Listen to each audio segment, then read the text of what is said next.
the one-on-one station with attitude, super duper morning show. We got a special guest joining us in the building. I think this is the first time I'm seeing her face to face or speaking with her face to face since she has been appointed as a minister. And we have the Honorable Minister of Justice here with us, Ms. Nathalie. Good morning, Minister. How are you doing? Good morning, Super. Thank you for having me on this morning. And yes. Indeed, the first time I think that we're doing a radio interview here, and probably indeed it's the first time since we've spoken. Right. Well, congratulations. Time flies. I think this month marks a year. Almost, yeah, the 26th, and I feel like I've been living in a time machine. Right. It's going very quickly. How's it been going for you, since being a minister? Because I know you long before that, from your tennis days to your law days to just, meeting up, having some drinks, just chit-chatting. How has it been as a minister? Big change. It's a big change, but I think I knew what I was getting into, so I think that was part of it. I had been advising different ministers and different cabinets in different capacities. Right. So I was at least familiar with what I was getting into. But of course, justice is a challenge, to put it lightly. But, if I didn't like a challenge, I wouldn't have said yes. Right. So. Yeah, and it's always been a topic every time, we select ministers or we would like to see ministers in place. Or get a minister that's a professional, that's from the chain, that knows justice, or if you get an educator that knows education. But like you said, it's more than just knowing the job. It's dealing with the persons within the ministries and the laws and this and that. It's a lot that goes into just being a part of that, sector. Yeah, for sure. I think there's a very big people component in being a minister as well, especially I think in our small communities such as this, right? Everybody is like, I want to see the minister. And for every problem that shouldn't come to a minister, everybody wants the minister to solve that problem. So there is, a large element of that, and not to mention you're managing the largest ministry within government with its quirks. Everybody has their personalities, dealing with department heads, dealing with the different departments. All of them are unique in their own way as well. So there's a lot that goes into it besides just, let me just pick up my book and focus on the law and tell everybody how it needs to be. So there definitely is an element of absolutely people in there. Yeah, and usually people don't really focus on the Ministry of Justice because it's not what you call those sexy ministries like the Ministry of Tiad, the Ministry of Romi. But when the ish does hit the fan, the Minister of Justice is the one that's usually under fire as well, especially now when it comes to the crime situation, the situation at the prison, immigration, all those other things that come into play as well. Yeah, for sure. I know justice touches all aspects of our lives, and I remember going into the budget debate last year when in December, I said, if we don't have, we all talk about tourism and the tourists, but if we don't have a justice ministry that is strong and that is working properly, then you also don't have a tourism product. Right. But at the end of the day, I think, I've continued to say a good place to live is a good place to vacation. And I think that we need to focus on making St. Maarten a good place to live again, and a place where we feel safe to do business, to walk on the street, to go out and have that drink, to walk in town at night, and those are all the things that we're trying to, again, create that feeling again in this country. Absolutely. One of the things that has been on your desk, probably from the time you swore it in, was the, besides, the function book and everything with the officers and whatnot, the prison also has been a big topic over the last couple of years, before even your tenure, and now it's on your desk again. Then you had the recent fire and the relocation of some prisoners and the what do you call it, ankle bracelets, a whole lot of stuff. And now recently, I believe you had what was it, like a town hall meeting, or you want to call it, or a launch? Yeah, I think it was a launch, more of a launch. The Detention Sector Reform Program, also known as the DSRP, right? Yes. Yeah, so indeed, that was one of the things that I wanted to come and talk about today. We've been talking about it for a little while, but we really want the community to understand what it is that we're doing within the ministry, because this is a multi-year program that, at least is spanning for the next 4 or 5 years, and of course, looking more holistically into the future. And what we're looking to do is really reform the way that our detection sector functions, both from pretrial detention into post-detention, going back into the community. How do do individuals reintegrate, re-socialize, and all of that back into society. So that's the wider part, and it is an umbrella for it, and a portion of that, of course, is the construction of the new prison. But a large part is what we're working on too, that we call the soft components or the people components. So not just the brick and mortar of the prison, but everything that goes inside. What type of programs are we offering? How are we making sure that our staff is taken care of? Okay. You know, that they have mental health, care as well, that they have proper training, that they are also ready to be able to work into this environment. Right. And we're also moving into an entirely new concept of the way that we imprison people. So, you know, that's part of a larger reform program. And of course, that would also have elements that stretch further than justice as well, you know, because again, I think that there's a lot. It's not just we talk about the rise in crime, but it shouldn't be something just for the Ministry of Justice to solve. You know, the police are the last stop. You know, what are we doing and looking into, you know, social programs? How are we working with the Ministry of Education, with the Ministry of VSA? So, you know, together with those ministers, you know, we're also in discussions to look how we can collaborate a little bit more. So again, that DSRP, you know, there's one of the things that we've really been focusing on is, you know, the way that we came to this new prison was back in 2018. Right. There was a court case where the Corallo case, as it's known by the European Court of Human Rights, went all the way to the European Court of Human Rights, and the Kingdom of the Netherlands ended up under enhanced supervision by the Council of Europe. And as part of that, of course, we received from the Netherlands funding in order for us to be able to construct a new prison, because what came out of that case was that we had deplorable conditions and that they were inhumane. And, you know, so there's what we're trying to do through this DSRP is really have a justice and locally led program, because we could do two things, right? We can take the money from Holland and we could build a new prison because Holland tell us we need to build a new prison, or we can build a prison for our people, by our people, in the way that we think fits our society.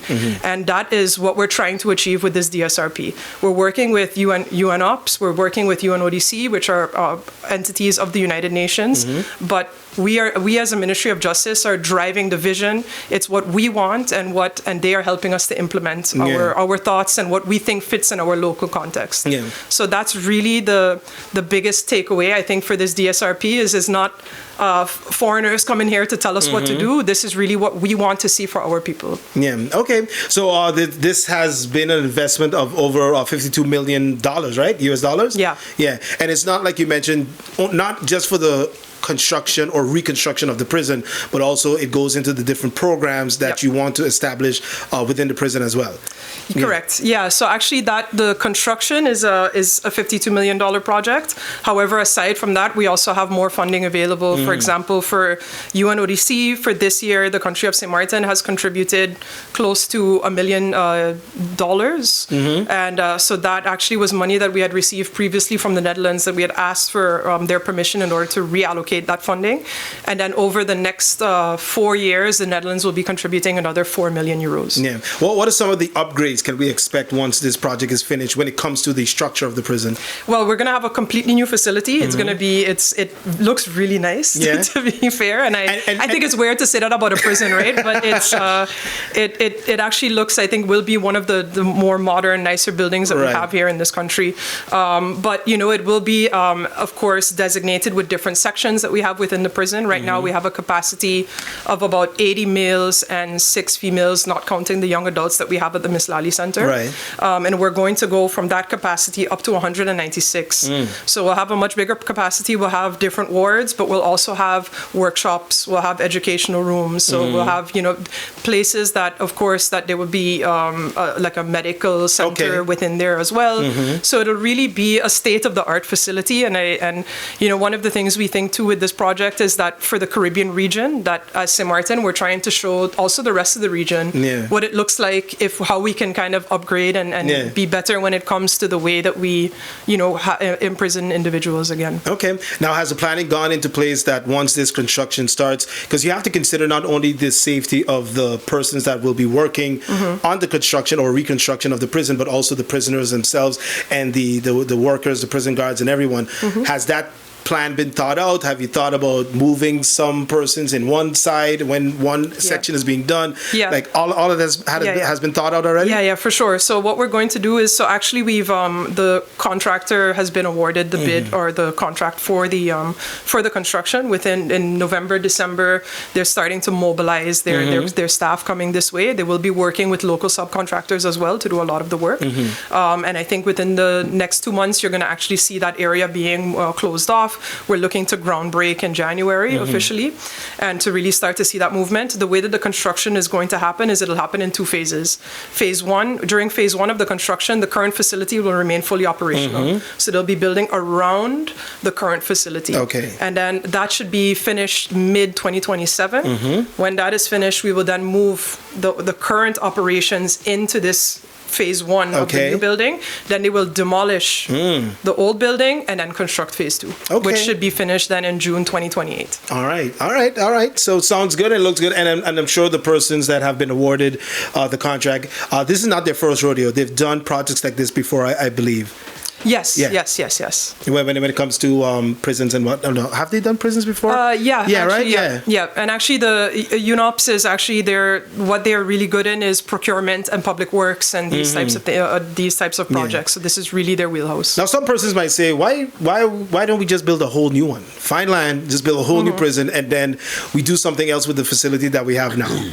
Yeah, those discussions and those happened way before me. But I know that those were part of the considerations, looking at, is there an alternative location? And I believe that at the end of the day, they weren't able to find one, because a lot of this project started actually under the previous Minister Richardson. And there was a lot of exploratory work done for a number of years until I believe that a contract was initially signed back in 2019. So that's, how long it's taken us to get to this point. Because I know you spoke to a lot of stakeholders and some of the workers as well at the prison. Has any feedback been taken from the prisoners themselves when it comes to this project? Yeah, there have been discussions. I don't know, how much, has been discussed with the prisoners. Of course, we hear them. A lot of times, the times that I have been up there, one of the things that I get confronted with most of the time is, Minister, we don't have nothing to do. And that's why, we've brought in UNODC earlier with the hopes that within the next quarter that we're going to see programs happening now in the prison, because that's why we really tried to secure that funding to have them come in earlier and not wait for the new facility to be open. But because again, I've continued to say I have an obligation to everybody in prison now. I can't tell a guy that's in there now, but just wait, in 2027 we're gonna have a new prison. Hold on, and then we'll have things for you then. So we are looking at a number of different projects to see, how can we start to give them more to do within the current facility. And then of course, moving into the new facility, and things that we're looking at as well is how can we incentivize inmates to participate in programs, because one of the things I hear a lot too is that a lot of guys don't want to go to a GD program. They don't want to, because there is also, that machismo. Some people aren't willing to admit that maybe they can't read very well, or that maybe they do need some help in certain areas. They rather just then sit in the cell because there's no incentive for them to really do that. So what we're trying to do is look at, different strategies that other jurisdictions have applied. I think it's in Brazil, if inmates, for every book that you read and that you're able to write a summary of that book, I think you get 2 days off your prison sentence or something like that. So we're sounds little, but it means a lot. But we're looking at how can you, help individuals in there to, again, incentivize them to better themselves. And sometimes everybody, needs a little bit of incentive. So we're looking at how to do that. We're also looking at some programs through the European Solidarity Corps, where they bring volunteers. They have a really successful program that they run in Kia in Aruba. So they bring volunteers. They come for 6 weeks. They're paid through the European Solidarity Corps, and then they do a project. They'll paint a mural in the prison. They'll play football, things like that with them, or create arts and crafts. But the inmates that participate in the program also get paid. So they get paid the same amount as the volunteers. Right. So again, that incentive to get out there and do something, because I think at the end of the day, we have a lot of people that are just containing themselves in the prison. They just sit there all day, and you're not bettering yourself. And that is really what this Detention Sector Reform Program is focusing on as well. How do we make these individuals' lives better? How do we make them a better person than when they come out, than when they came in? Because at the end of the day, we think that is a positive influence on the community that they came out of. Right. So it's at least what can we do as a justice system with the individuals that we're incarcerating to make them better contributors to our society and our economy. Absolutely. So they don't fall back into the same cracks that got them there in the first place. Exactly. And some things are difficult, because at the end of the day, it's a small community. And if you put a person back in the same situation that they came out of, a lot of times they will reoffend. But it's how do we give them the tools to then better deal with that situation when they get back out. Okay. All right. Is there any information online that if persons are interested to find out more about the Detention Sector Reform Program, the DSRP, or will we get a timeline also, once the construction starts and the groundbreaking, and then we start seeing the different stages of the phases as well? For sure. We're really trying to focus on communication. It's why we're coming out. We're doing these radio tours. We did that launch, and there will be, an entire communication campaign around it. Actually, if you were a resident of Point Blanche, you likely already received some information from UNOPS talking about the construction. Right. We're really trying to also inform the community on what does it mean for your daily life. Are they going, and we're really trying to, of course, keep it that it hinders your life as little as possible, but that there will be, of course, minor inconveniences here and there. Yeah. But we're making sure to engage with the community, and I think that UNOPS is working with the CPO, with the community police officer for Point Blanche, to look at how can we really make sure that everybody is aware, that they're informed. We don't want this to be something that's just happening in isolation. We really want to take the public along in every step of what we're doing. When was the last time the prison was upgraded or some type of... Well, this prison, we actually just did the 35 years. So that prison was built in 1990, October 1990, actually. So we just celebrated 35 years, but at the same time, so I don't know what minor upgrades we've had since then. Obviously, the prison was very badly damaged after Irma, and there have been, emergency repairs and things like that done here and there. But again, more to just be able to go on in the way that we were. One of the issues that we were having, of course, was that certain thing, we get a lot of questions about there used to be woodworking. That workshop actually got destroyed, and one of the issues was, with funding that we had from the Netherlands, the theory is from them, or really not even the theory, the rule is you can't spend €1 more than once. Right. So the whole thing is we don't want to do a big investment into something that we're going to tear down because we're building a new facility. So one of the things was the chapel was the quotes that we had gotten to fix the chapel were upwards of $1 million. And then I think also the woodworking, where we looked at, okay, well, we didn't get permission to be able to make those fixes. Right. So that's the way, at least too, that we've been working at, looking at what can we actually fix and to make it just to meet CPT requirements and not necessarily much more than that. Yeah. What about the holding cells at the police stations as well? Yeah, so those are also currently, we also received some funding from the Netherlands to do emergency repairs to those cells. So those repairs are ongoing. Actually, that money is with the NRPB, and the NRPB is charged with taking care of that. So there are some discussions there about, broadening that scope or seeing what can be done. But for right now, it is what we're doing is bringing them up to the basic CPT standards and requirements. All right, Honorable Minister of Justice here with us this morning, Nathalie Tackling. Anything else, Minister, you would like to add? About the DSRP, I think we're pretty clear on that. And I would say if you have any other questions about justice in general, you can... Well, basically, what's in store for you, after pretty much a year after being appointed as minister? What else do you have down in the pipeline? Yeah, there's so much work within the ministry, I think, and there's so many priorities. And at the end of the day, when I knew what I was getting into, I think the problem that we have, and one of the things I didn't anticipate so much, is our capacity to implement and to absorb. Yeah. That's very limited. We have a small group of people carrying this country on their shoulders, and I have a lot of respect for the workers that we have within the Ministry of Justice. But so there's a lot of priorities, but you have to choose and say, okay, what are we going to focus on? Right now, a big one, of course, is this Detention Sector Reform Program. And, we want to look at some other options as well in terms of, the matters that we have with crime. Obviously, I see that, and I have a lot of concern for our youth. Yeah. And a big focus that we have in 2026, I think that we'll be announcing some really cool projects. I think that we'll be funding through the Crime Fund, in order to really focus again on crime prevention, getting into the schools, looking at how we can work with the youth and our communities to provide a safer environment for everybody in this country. And a lot of times, I think those are also the projects that won't necessarily win you votes or get you elected because you don't see the immediate result. But I think that we need to not only focus on the shiny things, but also look at what investments can we make into our communities that in the next 5 years, 10 years, we'll see a difference. Right, absolutely. And maybe you won't see the difference right now for you to be able to say, well, I built that basketball court, but at the end of the day, did you create programs that got more kids onto a basketball court true. And off the streets? So I think that's where we want to focus on a little bit more. But of course, a big focus right now is how do we address what is happening in our detention sector? Because I think that's the bigger issue that we talk about all the time, is that we don't have any space, and we know that is doing something very serious to us as a community and as a country. So we have a big focus on looking at how we can improve on that. All right. And I think that this is a very important element. And of course, working together with the police. And I think that I think the public will see a lot of results being achieved by the police. I'm very proud of the work that we're doing. And, our success rates are quite high. We're doing very well. And, there's that element on the back end when it comes to capacity in the detention sector. But we're working with our Kingdom partners to see if we can find a solution to that as well. Right. So I think as a Ministry of Justice, we're taking our responsibility, as well as looking at how else can we, assist in other areas as well.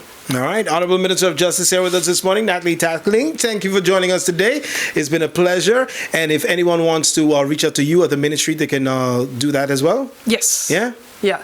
So at least we have, there's an email account. It's called minjustice, MIN justice at stmaartengov.org. Or typically, I want to say people know very well how to find my cabinet staff, and then they usually get to me in that way as well. And or I get messages all the time, and I respond to them. I realize a lot of people like to message me on my Facebook Messenger, and at least I still always try to make sure that message ends up with the right person to do it to get them that help. So. All right. Definitely, we don't do a, kind of a open to the public session, but we're always available and to speak to staff and to speak to the public. All right, Minister Tackling, thank you for joining us today on the Super Duper Morning Show. Before you leave, I have one more question for you.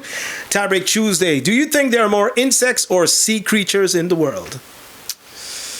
Sea creatures. Sea creatures? I agree with that one too. They think insects, but it's whatever. Well, Spoon thinks insects, but yeah.